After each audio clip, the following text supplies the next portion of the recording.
Hello everyone, welcome back to my channel. আজকে আমরা proposal কয় ধরনের সেই নিয়ে আলোচনা করব। প্রপোজাল মূলত দুই ধরনের হয়ে থাকে, স্পেসিফিক অফার এবং জেনারেল অফার। স্পেসিফিক অফার কোনগুলো? স্পেসিফিক অফার হলো সেই সমস্ত অফারগুলো যা একটি নির্দিষ্ট ব্যক্তি বা নির্দিষ্ট গ্রুপ অফ পিপলের কাছে প্রদত্ত প্রস্তাব বা অফার। শুধুমাত্র সেই ব্যক্তি বা সেই গ্রুপ অফ পিপল এটি গ্রহণ করতে পারে।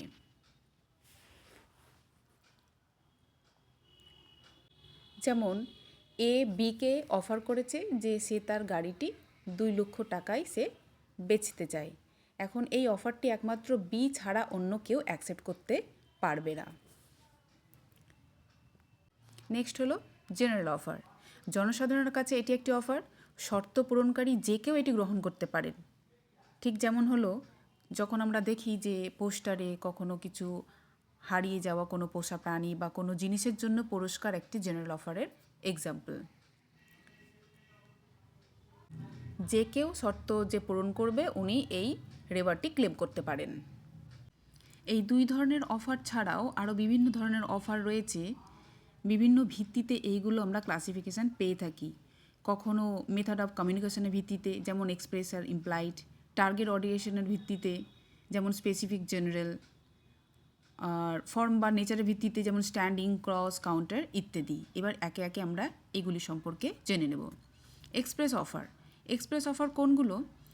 যেই অফারগুলো মৌখিকভাবে বা লিখিতভাবে হয়ে থাকে, কথায় কথায়, মুখে মুখে যে অফার বা প্রপোজাল হয় সেইগুলোই হলো এক্সপ্রেস অফার। কেউ যখন মৌখিকভাবে বলে থাকে যে আমি আমার এই জিনিসটা এত টাকায় সেল করব, সেটা হয়ে গেল।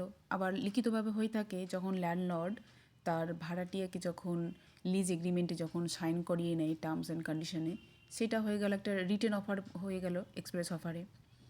এবার আসি ইমপ্লাইড অফার।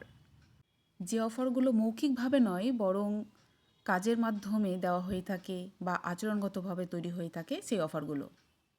উদাহরণস্বরূপ বলা যেতে পারে একজন বাস চালক বাস স্টপে থামলে প্যাসেঞ্জারদের কাছে সেটি ক্রস অফার বোঝায়।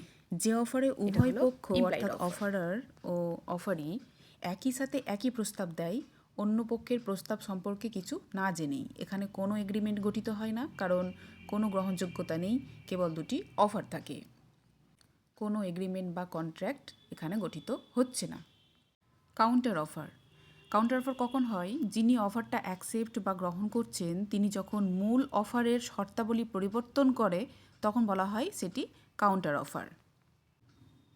অফারটা অ্যাকসেপ্ট করছেন কিন্তু মডিফাই করে, মূল অফারকে রিজেক্ট করছে এবং নতুন অফার তৈরি হচ্ছে, তার ফলে মূল অফারটি বাতিল হয়। Standing offer. এটি এক ধরনের অফার যা নির্দিষ্ট সময়ের জন্য বা নির্দিষ্ট শর্তে খোলা থাকে। এটি তার বৈধতা চলাকালীন যে কোনো সময় গ্রহণ করা যেতে পারে, যা প্রায়শই আমরা সরবরাহ এবং দরপত্র চুক্তিতে দেখা যায়, অর্থাৎ সাপ্লাই এবং টেন্ডার এগ্রিমেন্টসে এই ধরনের অফার আমরা দেখে থাকি। এটি এক ধরনের স্পেসিফিক অফার, পার্টিকুলার পার্সন বা গ্রুপ অফ পিপলের মধ্যে হয়ে থাকে। উদাহরণ হিসেবে বলা যেতে পারে কোনো একটি কোম্পানি যখন তার কোনো প্রোডাক্ট নির্দিষ্ট কোনো কাস্টমারকে 1 বছর ধরে একটি ফিক্সড প্রাইসে সেল করতে চায়, সেটি হলো স্ট্যান্ডিং অফার। টেন্ডার্সে আমরা এগুলো বেশিরভাগ দেখে থাকি। এই স্ট্যান্ডিং অফারকে ওপেন অফার বা কন্টিনিউইং অফারও বলা হয়ে থাকে। These are the same concept in contract law. এই অফার বা প্রপোজাল হলো একটা কন্ট্রাক্ট ক্রিয়েট করার ক্ষেত্রে ইনিশিয়াল বা প্রারম্ভিক স্টেপ, বলা যেতে পারে start of the legal commitment between the parties. Contract লয়ে এই সমস্ত অফারগুলো বোঝা ভীষণই অপরিহার্য। এই অফারগুলোই গ্রহণযোগ্যতা বা অ্যাকসেপ্টেন্স পেলেই এগ্রিমেন্ট তথা কন্ট্রাক্টে রূপান্তরিত হয়। আশা করি এই অফার্সের টাইপসগুলো তোমাদের বুঝতে সুবিধা হয়েছে। So please subscribe, share. Thank you for watching.